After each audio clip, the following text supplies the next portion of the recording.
এত রাইতে মাপলার কাছে কই গেছিলেন? মায়া মানুষের এত কথা জানানোর দরকার নেই। আপনার চোখ দেখলেই আমি বলতে পারি আপনি কোনো ভালো উদ্দেশ্যে কোনো জায়গায় যান নাই। এই উদ্দেশ্যে যায় না কেন? তাতে তোর কি? যাই করেন আপনার বাপে যেন কোনো বিপদে না পড়ে। তুই কি মনে করছিস আমার বাপে দুধে ধোয়া তুলসী পাতা? সে যাই হোক আপনার মতো কচুরি পানা না। এই কি কইলি? কি কইলি তুই আমারে? আমি কেডা সেটা আপনি ভুলে যান না। সম্পর্কে আমি আপনি এই, হ্যাঁ তোর অনেক রূপের দিমাগ তাই না? তোর দিমাগ আমি বাইর করতেছি। তোর চাই সুন্দরী মাইয়া বিয়া কইরা এই বাড়িতে আনো। সে হইব এই বাড়ির রানী আর তুই হবি বান্দি। এই কি হইছে রে? কেডা? হ্যাঁ বাবা শুরু যাইছিস নাকি? হ্যাঁ আমি।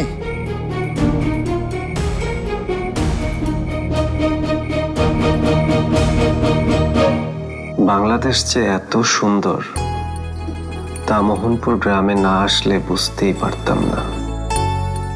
যেদিকে তাকাই সেদিকেই সবুজ, কি মুক্ত হাওয়া। মনের ভিতর লুকিয়ে থাকা উদাস বাউল অজান্তেই গুনগুন করে গান গেয়ে ওঠে।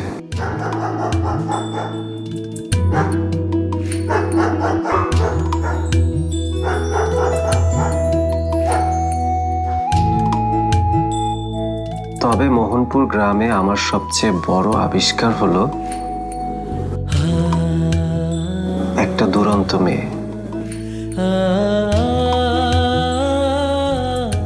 তার নাম আমার প্রিয় ফুলের নামে, জবা।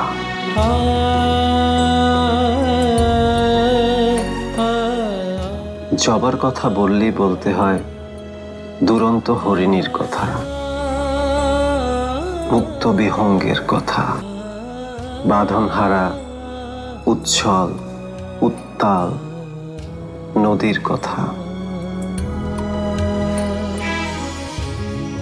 যার চোখের দিকে তাকালে মনে হয় সময় স্থবির হয়ে গেছে,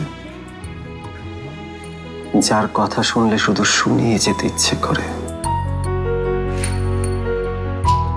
যে একটুর জন্য চোখের আড়াল হলে পৃথিবীর সব শূন্যতা এসে ভর করে বুকের মধ্যে।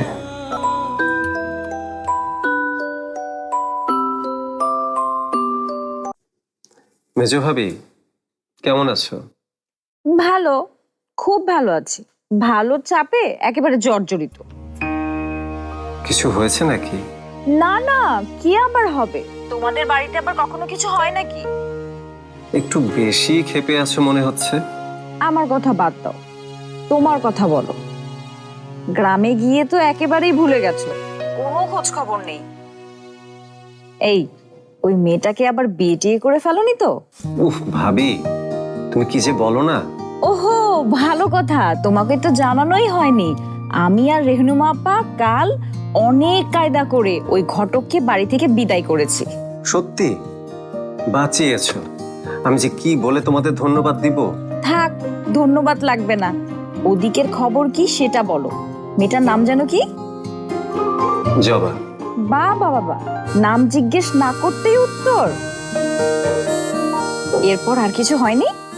কি হবে? আরে ইয়ে হয় না, অনেক কিছুই তো হতে পারে। এই ভাবি তুমি না, আমি কিন্তু রাখলাম। আরে দাঁড়াও দাঁড়াও, আগে আমাকে বলো, রাতে ঠিকঠাক ঘুম হয় তো তোমার? কেন বলো তো? আরে বলোই না। মানে এখানে আমার ঘুম ভালোই হয়েছে, কিন্তু ইদানিং একটু সমস্যা হয়েছে। বুঝতে পেরেছি। আর ওই মেয়ের? মেয়ের কি? মেয়ের ঘুম হচ্ছে ঠিক মতো? সেটা আমি কি করে বলবো? ও মা, চোখের নিচে ডাক